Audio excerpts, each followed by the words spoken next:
Merlin Chain, apakah betul ini akan menjadi layer 2 Bitcoin terbaik? Mari kita cek bersama.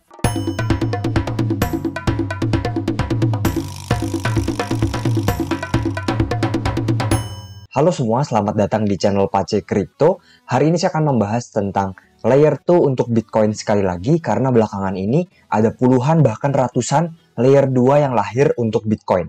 Kita akan melihat sebetulnya apakah ini legit atau tidak, karena itu yang paling penting bagi saya. Dan juga kita akan lihat apakah koin ini dapat pump berdasarkan faktor-faktor X dan juga faktor Y, kawan-kawan. Oke, pertama di sini, jadi bagi saya ini merupakan TVL yang sangat luar biasa sekali. TVL 800 juta dolar, bahkan dia baru naik parah sekitar bulan April ini, kawan-kawan. Jadi bulan April, baru 2 minggu, 3 minggu belakangan, TVL-nya naik dari 60 juta menuju 800 juta. Jujur saya sedikit tidak yakin terkait hal ini, kawan-kawan. Bagi saya, ini merupakan sesuatu yang kurang organik tanda kutip, karena jikalau pemantauan saya di sekitar lingkungan saya, tidak ada orang yang bermain dalam ekosistem Merlin ini. Kecuali pada saat awal Maret mungkin, di mana dia mengadakan airdrop, kita dapat ngelock token kita, mungkin ada kenaikan TVL di sini cukup masuk akal. Tapi di sini kita lihat, ada banyak sekali TVL yang masuk ke Merlin, dan jikalau kita cek, DeFi-nya juga tiba-tiba hidup sangat besar sekali.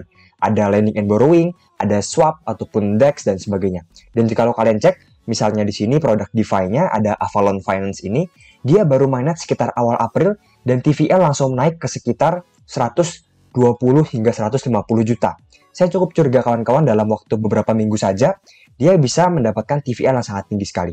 Apakah ini possible? Sebetulnya possible, tapi berdasarkan sentimen pasar dan juga komunitas kripto, saya tidak melihat ada inflow yang besar ke dalam Merlin ini. Sebetulnya ada teknik yang lumayan klasik yang digunakan oleh para project-project yang memiliki uang visi besar, di mana mereka terkadang bahkan meminjam uang di bank untuk memutarkan uang mereka pada chain-nya agar secara on-chain terlihat baik. Saya tidak menyebutkan bahwa Merlin melakukan hal tersebut. Mari kita move on ke dalam hal berikutnya dalam Merlin. Kita akan lihat dari websitenya apa yang dia lakukan secara garis besar dan juga apa kira-kira visi utamanya. Di sini dia menyebutkan sebagai layer 2. Walaupun saya sedikit bingung apakah dia merupakan layer 2 atau layer 3, kita akan bahas nanti. Berikutnya dia membawa-bawa di sini native L1 asset. Walaupun tagnya unleashing Bitcoin potential with native L1 asset. Dan jikalau saya cek, ini tidak betul ya, ataupun ini hanyalah suatu branding yang dapat dimisinterpretasikan, di mana dia tidak memasukkan L1 asset ke dalam chain-nya, dia hanya melakukan mint and burn menggunakan multi-sig wallet, sama seperti kebanyakan project seperti Mubi dan kawan-kawan. Berikutnya, dia bekerja sama dengan Lumos. Kita akan membahas Lumos nanti, dan bagi saya ini merupakan kunci dari Merlin. Berikutnya, kita lihat di sini, kawan-kawan, TVL besar sekali dan sebagainya dan sebagainya. Nah, kita akan melihat white paper apakah ini proper bagi saya dan juga kira-kira legit bagi saya. Jadi yang pertama untuk pengetahuan umum, dia menggunakan data availability yaitu Celestia. Berikutnya dia menggunakan ZK Rollup dengan on-chain fraud proof, di mana saya tidak yakin apakah hal ini bisa dilakukan atau tidak. Karena Bitcoin tidak memiliki yang namanya kemungkinan untuk melakukan smart contract. Berikutnya kita cek di sini, kawan-kawan, apa kunci dari Merlin. Jadi bagi saya kunci dari Merlin adalah ini. Lumos ini, di mana ini merupakan seperti platform untuk meluncurkan ZK Rollup ataupun dia menyajikan service ZK Rollup as a service. Jadi saya rasa kunci dari Merlin ini dia menggunakan Lumos ini, dan jikalau saya cek teknologinya juga sama ya. Untuk ZK Proof dihasilkan oleh Lumos dan sebagainya. Jadi ini bukan buatan Merlin sendiri tanda kutip, tapi bekerja sama dengan Lumos ini. Berikutnya jikalau kita cek, kawan-kawan, dari segi arsitekturnya sangat terlihat proper sekali, tetapi ada sesuatu di sini di mana untuk fraud proof belum dapat dilakukan sekarang. Artinya baru dapat dilakukan di masa depan. Berikutnya untuk gas fee-nya menggunakan Merlin nantinya, sehingga secara teori Merlin sangat akan digunakan sebagai gas fee untuk staking dan sebagainya. Dan ada yang aneh juga dari staking dari Merlin ini, kita akan bahas nanti. Nah, berikutnya, kawan-kawan, apa hubungan dia dengan Bitcoin berdasarkan L2 menuju L1? Bagi saya hubungannya tidak terlalu kuat. Jadi untuk membuktikan validasi transaksi dan sebagainya, memang betul menggunakan Zero Knowledge Proof ataupun yang banyak digunakan pada layer 2 Ethereum sekarang. Tetapi apa yang dia lakukan, dia hanya mengupload proof tersebut, bukti tersebut menuju Bitcoin, terutama dalam Taproot ya. Jadi dia hanya mengupload proofnya saja. Tidak ada feedback dari Bitcoin dan sebagainya. Berikutnya jika kita cek di sini, dia menggunakan sistem yang cukup berbeda bagi saya.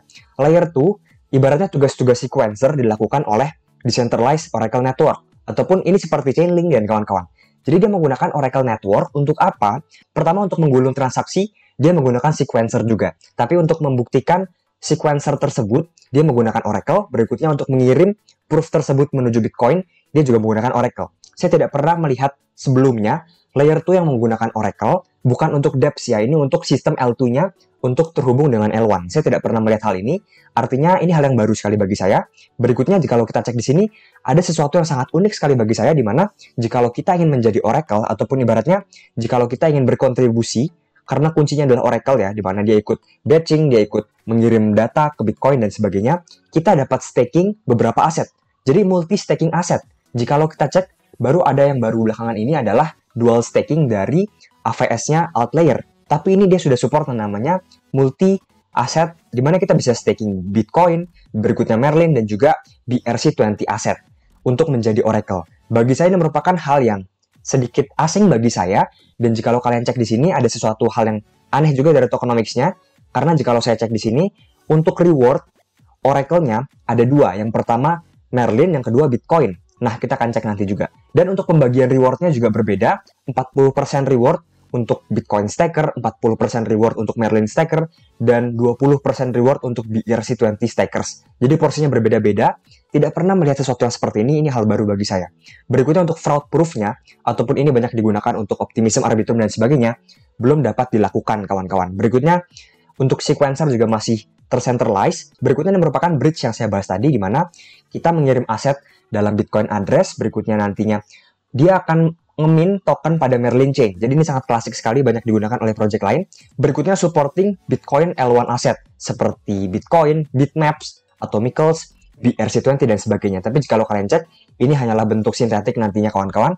Nanti logonya adalah misalnya MORD ataupun M Bitcoin dan sebagainya pada Merlin Chain. Oke, sekarang kita akan melihat tokenomics-nya di sini, di mana baru diluncurkan 1 hari yang lalu. Bagi saya ini sangat mepet sekali, karena tokennya sudah mau launching, tetapi mengapa tokenomics baru di launching 1 hari yang lalu kawan-kawan. Ini sesuatu yang aneh bagi saya. Berikutnya tokennya dalam BRC20, ini hal yang sangat baik sekali.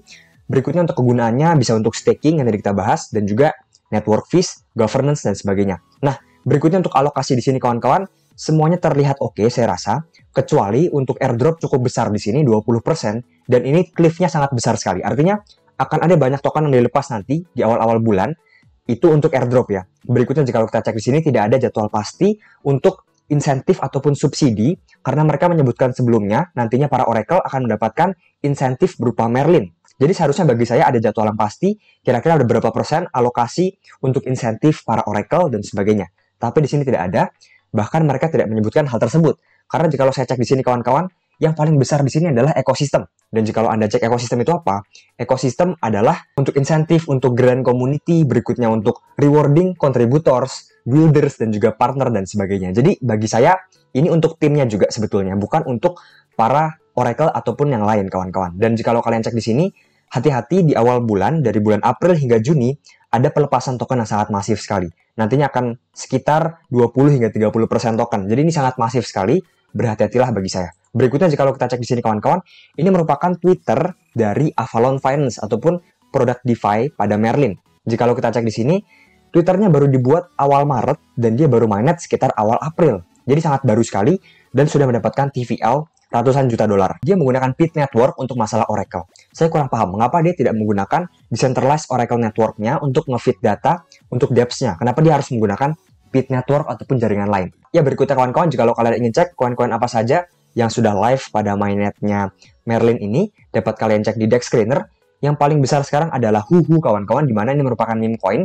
Jika kalian cek yang lain juga ada banyak token di sini, ada Merlin Swap ataupun DEX yang tadi dengan market cap cukup kecil di sini tapi LP-nya besar sekali dan juga volume-nya besar sekali.